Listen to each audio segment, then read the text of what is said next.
مدرسہ اسلامیہ ریاض العلوم و ریاض Islamic school واقع مصطفیٰ نگر وٹے پلی فلک نما حیدرآباد میں سالانہ مسابقتی جلسے انجمن اصلاح اللسان کا انعقاد عمل میں آیا، جس کی صدارت بانی ادارہ مولانا محمد صدیق احمد قادری حسامی نے کی، جبکہ مہمان خصوصی کی حیثیت سے مولانا محمد مصدق القاسمی صدر گریٹر حیدرآباد جمعیت علماء نے شرکت کی۔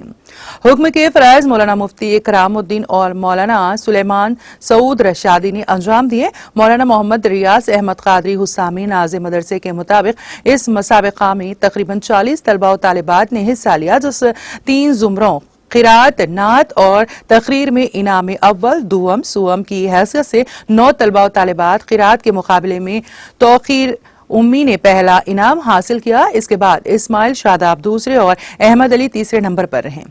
نعت نبی کے مقابلے میں صبا بیگم نے پہلا انعام حاصل کیا۔ ادیبہ بیگم اور ایوب علی نے بالترتیب دوسرے اور تیسرے انعام کا دعویٰ کیا۔